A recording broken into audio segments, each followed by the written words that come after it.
Assalamualaikum warahmatullahi wabarakatuh. Saya akan menjelaskan tentang perubahan sumber daya manusia, salah satu subpokok bahasan pada mata kuliah manajemen perubahan. Bagaimana sih merubah manusia itu?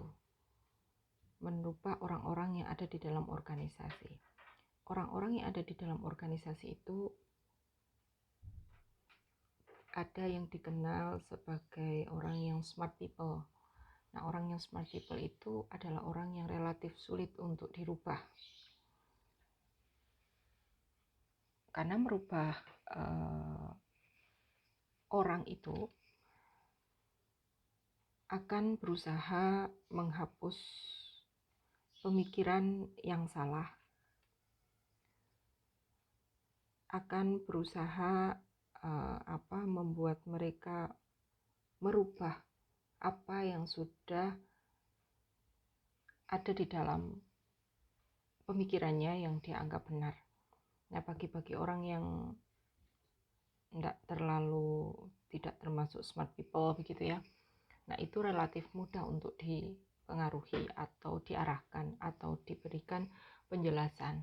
Namun bagi orang yang smart people mungkin butuh effort khusus untuk mengubahnya. Nah, sekarang bagaimana cara mengubah smart people ini? Nah, subpokok bahasan kita hari ini akan saya bahas mengenai bagaimana menghapus pemikiran yang salah. Sebelum kita ingin mengubah smart people, kita harus memahami dulu kekuatan pendorong smart people. Kenapa sih orang dikatakan smart people itu, dilihat dari apanya sih, begitu ya. Kemudian bagaimana cara mengelola smart people. Bagaimana apabila smart people itu orangnya egois, overconfidence, berkelakuan buruk, berpandangan sempit, ataupun tidak berpikiran fleksibel. Nah, ini akan kita bahas untuk Anda sebagai seorang manajer di dalam mengelola smart people agar tujuan daripada merubah perubahan organisasi yang ingin direncanakan itu berjalan. Karena apa? Karena semua perubahan itu membutuhkan kerjasama baik dari pimpinan sampai pada level terbawah, termasuk juga smart people. Nah, yang pertama kita bahas tentang menghapus pemikiran yang salah. Pemikiran yang salah biasanya secara umum kita pikirkan adalah hanya orang lain yang perlu berubah, kita orang yang smart gak perlu berubah gitu. Itu hal yang salah ya. Kemudian karena tadi sebelah saya bilang perubahan harus disupport atau didukung dari level atas maupun level bawah. Waktu terbaik melakukan perubahan adalah pada saat tersajinya krisis. Itu hal yang tidak benar. Kenapa? Karena jika terjadi krisis, maka kita lebih pada tidak punya pilihan untuk melakukan sesuatu. Dampaknya adalah biaya atau effort yang kita gunakan untuk melakukan perubahan jauh lebih besar dibandingkan kita melakukan tindakan preventif sebelum perubahan terjadi, atau kita melakukan tindakan perubahan waktu awal munculnya signal perubahan itu. Untuk menjadi efektif, perubahan harus dipaksakan. Itu tidak benar, karena tadi perubahan harus ada kerjasama antara atasan dan level paling bawah. Perubahan adalah cara menutupi kinerja buruk. Tidak demikian. Tujuan perubahan adalah untuk meningkatkan kinerja. Salah satunya adalah untuk meningkatkan kinerja organisasi. Kinerja yang buruk, maka ketika ditutupi dengan sebuah perubahan, maka akan memperburuk kinerja pada jangka panjang organisasi. Perubahan adalah suatu tujuan, bukan suatu proses. Nah, jika perubahan itu dianggap sebagai suatu tujuan, maka perubahan itu dilakukan secara cepat begitu. Padahal di dalam perubahan apalagi perubahan yang fundamental seperti itu, yaitu diperlukan penerimaan dari semua lini, baik level atas sampai level bawah. Tentunya yang namanya merubah prinsip yang sudah tertanam, merubah norma yang sudah kita pahami bahwa itu adalah benar, itu perlu waktu.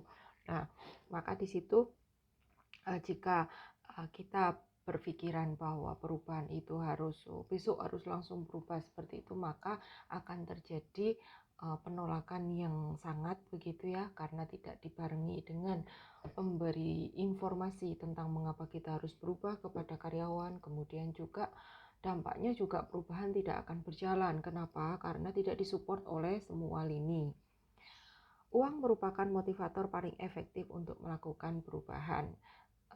Tidak demikian ya, karena salah satu juga kebutuhan manusia tidak hanya uang, seperti yang sudah disampaikan pada bab yang sebelumnya, bahwa manusia itu memiliki banyak kebutuhan yang sudah dikatakan oleh hierarki Maslow, kemudian Frederick Herzberg dengan teori 2 faktor. Kemudian itu juga uang bukan merupakan salah satu faktor motivator, tetapi sebagai gains faktor. Jadi artinya menstimulus karyawan kita untuk melakukan perubahan tidak hanya dengan menggunakan uang, begitu ya. Mungkin melibatkan dia di dalam mengambil keputusan, melibatkan dia di dalam tindakan. Nah, seperti itu. Nah, kekuatan yang mendorong smart people, apa sih yang disebut sebagai seorang yang smart people itu? Smart people itu adalah orang yang bisa pengalamannya lebih baik, lebih banyak daripada kita, pendidikannya lebih banyak, keahliannya, prestasinya, dan IQ-nya mungkin lebih tinggi daripada kita. Nah, itu. Nah, dia merasa smart karena biasanya orang merasa smart karena punya pengalaman lebih, punya pendidikan lebih, punya keahlian lebih. Nah, itu dia merasa memiliki IQ yang lebih, sehingga merasa bahwa dia adalah orang yang berpandangannya itu benar, begitu ya, karena dia merasa lebih pintar. Terus bagaimana cara mengelola smart people apabila smart people itu egois? Apabila smart people egois, maka orang yang memiliki ego itu ego yang tinggi, maka kita untuk merubah pola pikirnya itu tidak langsung menentang secara frontal, tetapi perlu berhati-hati agar tidak melukai ego orang lain. Kita bisa pertama adalah memberikan pengakuan yang tulus akan kemampuannya dia. Nah, kita mengakui bahwa dia itu adalah orang yang smart people, begitu ya, orang yang pintar. Kemudian apa yang dia sampaikan itu kita dengarkan dan menunjukkan minat yang mendalam, menunjukkan bahwa dia adalah memang orang yang smart, yang memang berhak untuk didengar, begitu ya. Kemudian membantu mereka menentukan. Nah, ini Anda bisa mengarahkan situasi yang mendorong dia untuk mengambil keputusan sejalan dengan apa yang saya pikirkan. Misalkan seorang smart people ingin menetapkan, kita ingin merubah pandangan smart people. Nah, kita bisa mengatakan hasil praktek yang sudah dilakukan oleh perusahaan A, perusahaan B, perusahaan C dengan teknik ini ternyata benar, ternyata malah membuat dia itu berkembang, begitu ya. Data-datanya kita kasih secara lengkap gitu ya, menurut pendapatnya ini dan sebagainya. Nah, kita juga bisa memberikan data kepuasan pelanggan, data komplain pelanggan, data peningkatan kinerja atau penurunan kinerja kita. Nah, itu. Nah, kemudian memberikan setelah data itu kita berikan kepadanya, kita bisa bertanya kepada orang yang tadi merasa smart people itu, bahwa apa sih langkah yang harus kita lakukan selanjutnya, begitu. Tetapi Anda sudah memberikan sinyal-sinyal yang dari perusahaan ini melakukan A, perusahaan ini melakukan A juga, perusahaan ini melakukan A. Nah, menurut pendapat Bapak, bagaimana cara, apakah kita harus tetap seperti ini, ataukah kita juga harus berubah ke metode A, misalnya seperti itu. Nah, itu adalah pertanyaan yang mengarahkan, jawabannya itu diarahkan untuk memilih sesuai dengan apa yang Samen inginkan. Karena apa? Samen sudah memberikan data-data yang valid tentang kondisi yang mengharuskan keputusan itu adalah si A, gitu, memutuskan keputusan A dengan memberikan tambahan data kepuasan pelanggan, komplain pelanggan, kinerja yang buruk, misalkan seperti itu.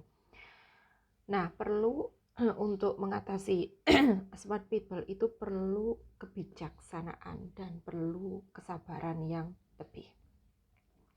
Dikatakan bahwa fakta psikologis bahwa orang yang smart people adalah orang yang tidak aman dan menangis dalam hati untuk dihargai. Artinya apa? Orang yang smart people itu memang ingin dihargai lebih tinggi. Nah, mereka akan menolak atau melawan setiap usulan perubahan jika Anda mengatakannya secara frontal, karena itu melukai ego orang tersebut. Nah, seperti itu nggih. Kemudian, bagaimana jika smart people overconfidence gitu ya, terlalu percaya diri, maka Anda bisa memberikan tadi juga bisa ditambahkan ya untuk analisa SWOT ya. Jadi kelemahan kita, komplain pelanggan tadi ya misalnya, kelemahan, kekuatan, terus kemudian hambatan kita, peluang kita itu apa. Nah, kasih datanya kepada mereka. Melakukan diagnosis tentang analisis SWOT ya, kemudian SWOT analisisnya kasih kepada mereka. Bisa juga ditambahkan dengan analisis pesaing tadi. Pesaing A menggunakan teknik ini, dia menggunakan ini. Pesaing B menggunakan teknik ini, dia seperti ini. Survei kekuatan pelanggan kita seperti apa. Survei kepuasan pelanggan, banyak komplain apa enggak, begitu ya. Studi, maksudnya ini studi benchmark itu adalah benchmarking itu adalah mengumpulkan orang-orang yang ahli dalam misalnya satu pertemuan untuk kita membahas pada satu topik tertentu. Nah, hasil dari semua ini bisa kita berikan kepada orang yang smart people, yang overconfidence ya. Jadi artinya jadi itu memberikan hasanah kepada kita, bahwa memberikan hasanah kepadanya, bahwa pandangan dia itu salah. Tentunya hal ini tanpa seperti yang statement yang di awal tadi nggih, tanpa merubah atau tanpa menembak atau melukai ego orang tersebut. Oke. Jadi dilakukan dengan kesabaran dan kehati-hatian untuk tidak melukai egonya. Apabila smart people adalah orang yang berkelakuan buruk, maka kita tidak boleh kehilangan kesabaran. Artinya apa? Ya, kita harus tetap berlaku baik, karena ketika kita diperlakukan buruk, ternyata kita juga berlaku baik, maka akan membuat dia merasa bersalah. Kalau dia tidak merasa bersalah, ya perlakukan saja dengan baik terus. Dan katanya seperti yang saya katakan tadi, perlu kesabaran dan ketabahan. Dengan kesabaran akan membuat mereka kehilangan muka. Kemudian bagaimana apabila smart people itu berpandangan mikroskopik atau berpandangan sempit? Nah, kita bisa memberikan informasi, menghubungkan departemen kita visi misi perusahaan yang harus kita ini, visi misi perusahaan, tujuan perusahaan itu kita floorkan lagi, kita infokan lagi dengan tanpa melukai egonya tadi.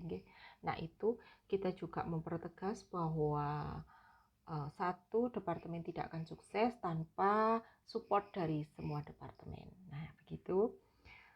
Jadi itu adalah biar mereka itu tidak hanya berpandangan pada satu divisinya saja, tetapi pada seluruh organisasi. Tetapi dengan catatan berusaha untuk berhati-hati tidak melukai egonya.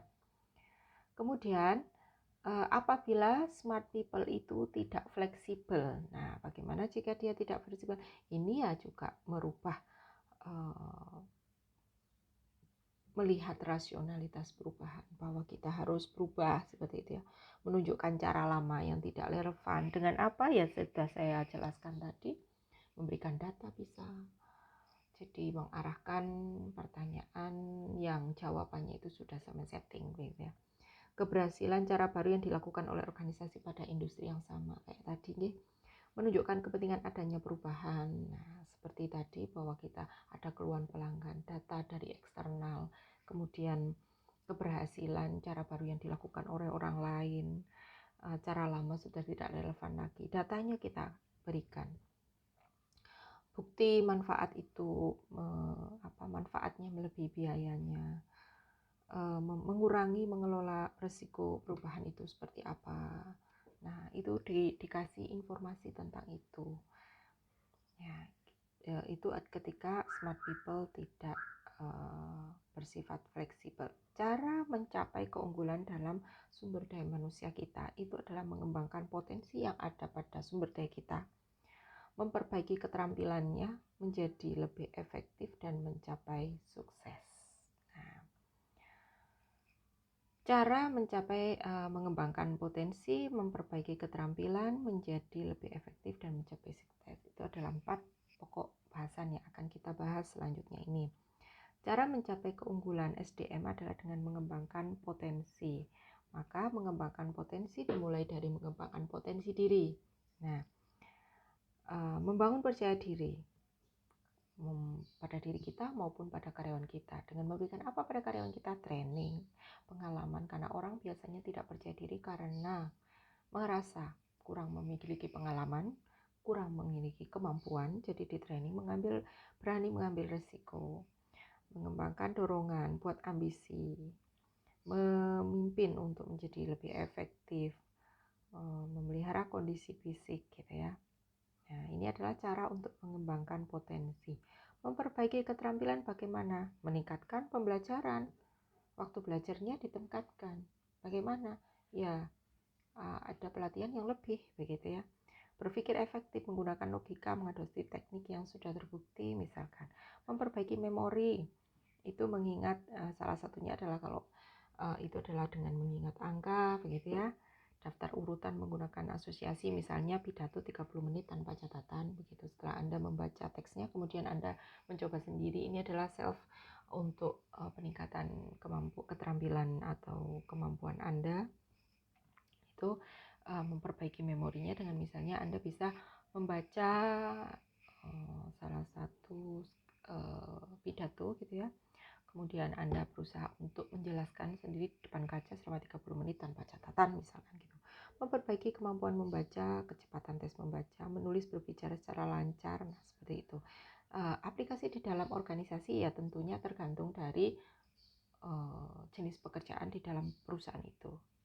Cara menjadi lebih efektif, dorong kreativitas, membuat pemikiran yang terbuka, menggunakan waktu secara efisien, menjadi lebih produktif, membuat daftar prioritas yang mana yang harus dilakukan dulu dengan pekerjaan yang banyak begitu, mengurangi stres misalnya ya. Kemudian cara mencapai sukses ya, kita jangan sampai lupa dengan tujuan awal, mencari mentor yang bisa mengarahkan kita, mendengarkan kita, memberikan contoh gitu ya, melakukan kontak yang bermanfaat karena kita adalah seorang manajer. Tentunya kita perlu sebuah relasi atau hubungan, mengambil peran pemimpin, mempengaruhi orang lain dan merencanakan ke depan. Nah, karyawan kita itu perlu diberdayakan. Pemberdayaan itu apa sih? Pemberdayaan itu menjadikan orang itu lebih memiliki kemampuan. Sebenarnya sama nggih. Kalau pemberdayaan itu pemberdayaan itu membuat orang memiliki kemampuan yang lebih, tapi dengan langsung memberikan wewenang jabatan tertentu gitu. Mungkin bersifat sementara atau bersifat menggantikan begitu ya. Misalnya rolling sementara, misalnya saya sebagai accounting kemudian di rolling di bagian marketing begitu ya, untuk 1 bulan atau 3 bulan ke depan begitu. Nah, artinya menjadikan orang itu kan, saya yang sebagai orang marketing itu orang accounting jadi tahu seperti apa marketing itu. Terus kemudian dengan kita memberikan wewenang untuk menjadi seorang marketing tadi, itu kita memberikan kepercayaan dan wewenang kepadanya sehingga akan tumbuh rasa tanggung jawab kepada orang tersebut. Nah, kalau perbedaannya, kalau misalnya kemarin kan sebelum-sebelumnya di manajemen sumber daya manusia yang sudah Samen mungkin sudah ketahui bersama, bahwa biasanya ada pelatihan dan pengembangan. Apa sih bedanya pelatihan dan pengembangan dan pemberdayaan? Kalau pelatihan dan pengembangan itu sumbernya adalah dari atas ke bawah. Artinya apa? Pelatihannya itu apa, pengembangannya itu apa, itu sudah direncanakan. Misalnya kita mau seminar tentang ini begitu ya. Nah itu